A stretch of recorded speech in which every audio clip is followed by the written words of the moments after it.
보잉이 갑질을 못하도록 우리나라가 자체적으로 조기 경보기를 개발해 꼭 성공하길 바랍니다. 한국형 수송기의 빠른 개발과 한국형 수송기 파생형으로서의 조기 경보기 개발이 이루어졌으면 합니다. 우리가 조기 경보기를 독자 개발하겠다고 했으니 잘 되기를. 무슨 이유로 네티즌들이 그렇게 반응하고 댓글을 달았을까요? 한번 같이 봅시다. 그동안 한국의 몫을 갑질을 자행하던 보잉이 드디어 망할 모양입니다. 현재 보잉의 부채는 413억 달러, 우리 돈 49조 1천억 원을 넘어섰으며, 이는 지난 2020년 대한민국의 국방 예산 50조 위원에 근접하는 천문학적인 규모입니다.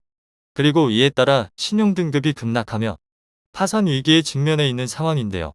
그런데 이런 상황이 한국에게는 마냥 좋지만은 않습니다. 얼마 전까지만 하더라도 보잉의 조기 경보기에 관심을 갖고 있던 한국 공군으로서는 큰 낭패가 아닐 수 없습니다.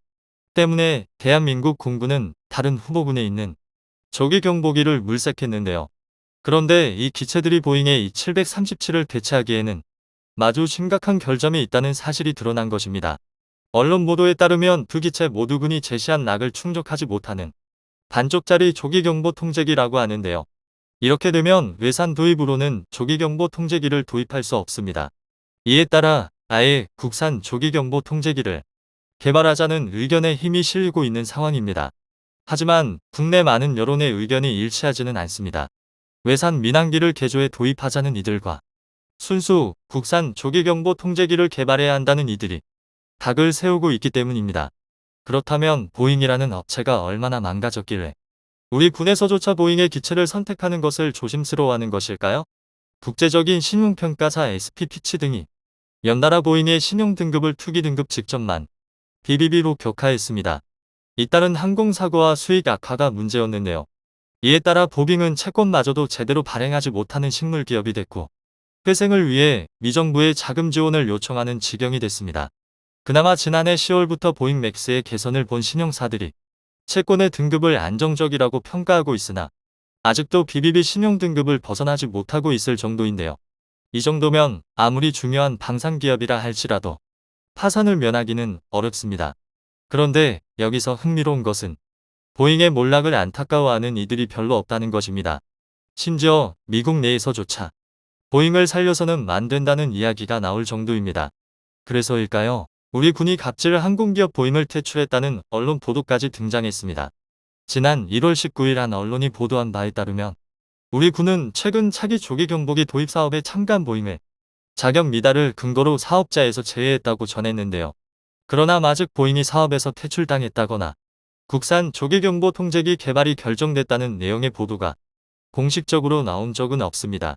그도 그럴 것이 보잉이 정말로 망해버리면 대한민국도 큰 피해를 보게 됩니다. 그 이유는 보잉으로부터 구입한 F-15K 737 등 각종 첨단 항공기의 정비와 개량이 불가능해지기 때문입니다.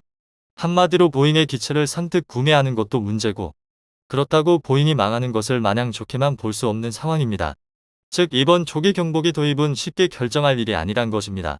이에 대해 전문가들은 보잉이 군용 항공기 쪽에 모래 동만 독점을 유지했던 것은 보잉을 대신할 대안이 없었기 때문이며, 따라서 아무리 대한민국이 급성장했다 하더라도 보잉을 제치고 군용 항공기를 독자적으로 운영하는 것은 쉽지 않다고 말합니다. 하지만 그런데도 많은 국민들이 보도 내용처럼 서둘러 국산 조기 경보 통제기를 개발하자고 합니다. 그만큼 보잉의 갑질에 많은 국민들이 분노하고 있기 때문입니다. 이에 따라 국산 조기 경보기를 어떻게 만들 것인지를 두고 갑론을박이 일어나고 있습니다. 현재는 크게 두 가지 의견이 대립 중인데요. 하나는 외산 민항기를 개조해 한시라도 빨리 턱없이 부족한 조기 경보기 숫자를 빨리 메워야 한다는 것이고, 다른 하나는 카이가 작년부터 개발 의사를 내비치고 있는 한국형 수송기의 개발을 결정한 뒤 이를 바탕으로 한국형 조기 경보 통제기를 완전 독자 개발하자는 의견입니다. 둘 다 장단점이 분명해 우열을 가리기 힘든 상황입니다. 그래서 준비했습니다. 오늘은 대한민국에 갑질하던 보잉사의 몰락부터 한국에 도입할 차기 조기 경보 통제기의 상세한 스펙까지 알아보겠습니다. 대한민국 공군의 하늘의 지휘소가 될 차기 조기 정보 통제기 사업이 전면 백지화될 수 있다는 이야기로 인해 대한민국이 떠들썩합니다. 현재 우리 군은 조기 경보기 2차 사업을 추진 중입니다. 조기 경보 통제기 수량 부족으로 발생하는 전력 공백을 메우기 위해 임만한 것인데요. 이번 사업을 통해 4대의 조기 경보 통제기를 도입해 전력 공백을 해소하고 이에 더해 기존에 도입했던 이 737을 개량해 전력을 강화한다는 계획이었습니다. 그런데 이 사업이 완전히 파투 나게 생겼습니다. 이 737을 팔았던 보잉이 말도 만드는 요구를 했기 때문입니다. 방위사업청이 발표한 사업 타당성 조사 결과에 따르면 보잉은 이 737 2대의 도입비로 무려 2조 3,052억 원을 요구했습니다. 이에 대해 보잉의 기체를 밀고 있는 일각에서는 신형 이 737에 탑재될 장비가 초고성능으로 개량되어서라는 이야기합니다. 그러나 아무리 그래도 1조가 넘는다는 건 말이 안 됩니다. 비슷한 시기에 배치될 세종대왕급 배치 2와 비교해보면 이 금액이 얼마나 터무니없는지 바로 알 수 있는데요. 약 300명이 승선하는 만재 만천톤급 이지스함인 세종대왕 배치 2의 한 청당 가격이 1조 3천억 원입니다. 100여 발에 달하는 각종 미사일과 사이즈 이지스 레이더로 중무장한 군함이 1조 3천억 원인데 항공기가 1조 원이라는 것은 아무리 이해하려고 해도 도저히 납득이 가지 않는 금액입니다. 즉 이것이 보잉의 갑질이라고밖에 설명이 안 되는데요. 그런데 이게 끝이 아닙니다. 방위사업청의 사업 타당성 조사 결과 밝혀진 바에 따르면 보잉의 끝이 없는 악행의 기가 질리게 됩니다. 보고서에 따르면 보잉은 지난 2019년 3월 총 5대의 E737을 영국에 판매했습니다. 그런데 총 사업비가 2조 4천억 원으로 대당 4,800억 원에 약간 못 미칩니다. 한국에 제시한 1조 1천만 원의 절반도 안 되는 값에 E737을 제공한 것이죠. 미중 2대가 중고 민항기를 개조하는 것이라고는 해도 이건 대한민국을 호구로 봤다고밖에 설명이 안 되는 격차입니다. 이 사실을 뒤늦게만 국회에서 E737을 도입하면 예산을 전면 백지화하겠다고 엄포를 놓은 게 납득이 갈 정도인데요. 이 와중에도 보잉은 기존에 도입한 E737 4대를 개량하는데 총 1조 6천억 원 4천억 원을 계속해서 요구하고 있습니다. 그리고 이 사실이 알려지면서 사업에서 보잉을 퇴출해야 한다는 국민들의 요구가 국방부로 빗발치고 있습니다. 이 중 일부는 이제는 아예 보잉제 무기를 구입해서는 안 되며 이미 사들인 무기도 서둘러 대체제를 찾아야 한다고 말합니다. 하지만 현실은 쉽지 않습니다. 최근 수조 원대 개량비로 크게 화제가 됐던 F-15K는 물론 육군의 아-64 아파치 헬기, 해군의 P-8A 포세이돈 등 대한민국 공군과 육군의 최첨단 장비 중 상당수가 보잉제 장비입니다. 보잉을 손절매하려면 우리 군에서 가장 좋은 최신의 장비들을 모두 포기해야 할 정도인데요. 그렇다고 딱히 방산 비리인 것도 아닙니다. 가격과 개량 비용을 제외하면 현존하는 장비 중 가장 강력한 장비를 고르다 보니 보잉제 제품들이 많이 도입된 것이기 때문입니다. 이는 보잉의 모국인 미국도 마찬가지인데요. 현재 미군은 보잉의 몹시 화가 나 있습니다. 보잉이 자국의 미군을 상대로도 여러 차례 갑질을 시도했기 때문인데요. 보잉은 미 육군에 제공하는 헬기 부품의 가격을 비상식적인 수준으로 올려받았습니다. 또 국회에 로비를 벌여 우수한 고성능 훈련기를 도입하려던 미 공군에게 아직 완성도 안 된 저사양 훈련기인 T-7A 빨간색 호크의 도입을 강제했습니다. 심지어 대통령이 탈 대형 항공기 에어포스1 1호기를 제작하며 술을 마셨다는 사실까지 뒤늦게 발각되기도 했는데요. 이 때문에 보잉에 대한 미국의 분노는 이미 극에 달해 있는 상태입니다. 그런데도 얼마 전까지 미군은 감히 보잉에 대적할 수 없었습니다. 보잉은 미제 첨단 무기 생산의 대부분을 떠맡고 있다는 점을 망용해 수익성이 낮은 방위사업에서 언제든 철수할 수 있다며 미군의 으름장을 놨습니다. 그리고 이때마다 보잉이 망하면 경쟁이 없어진다며 미 의회가 보잉의 편을 들었습니다. 그래서 세계 최강만 미국조차 보잉을 제압할 수 없었는데요.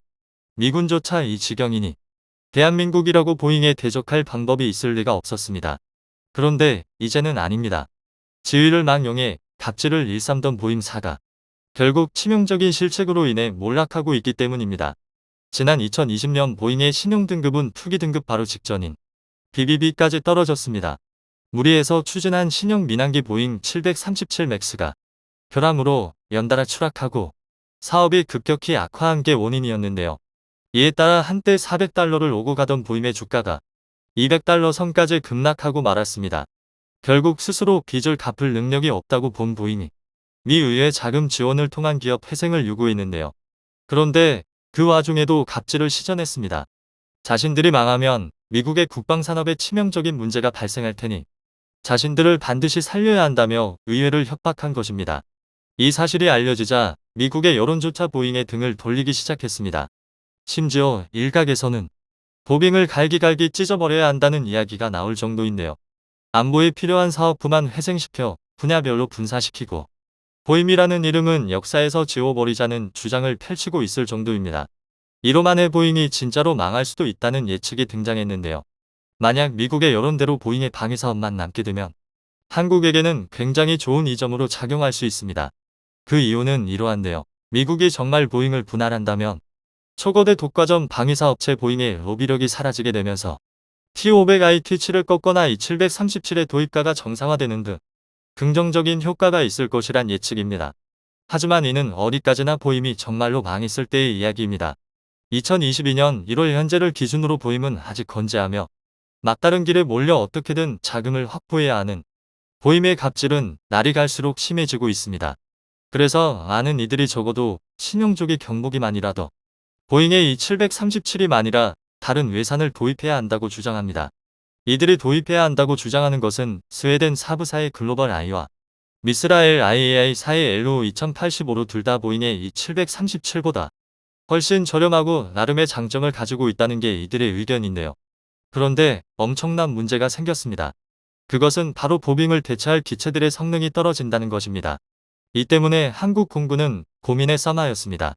보잉의 기체를 선정하자니 업체가 언제 망할지도 모르고 또 그동안 이어져온 갑질이 더욱 심할 것은 뻔했기 때문입니다. 반면 이스라엘과 스웨덴의 기체들은 우리가 원하는 낙에 못 미치는 기체여서 선뜻 결정하기 어려운 것입니다. 그런데 생각하지도 못한 다른 해법이 등장하면서 한국의 조기 경보기 사업은 기존 3파전의 양상이 또 다른 방향으로 흘러가게 된 것입니다. 다음은 관객들의 댓글입니다. 한국형 수송기 사업을 좀 더 빨리 추진시켜야 하는 상황이 생긴 것이죠. 이사도 개발했겠다. 타이밍이 아주 다 절묘하게 맞아떨어지고 있어서 한편으로는 기쁘기까지 합니다. 조기 경보기 독자 개발의 한 표. 처음엔 여러 우여곡절을 겪겠지만 한국의 연구진들의 능력과 기술을 믿습니다. 우리나라 역량이면 충분히 우리나라에 유용한 조기 경보기를 만들어낼 겁니다.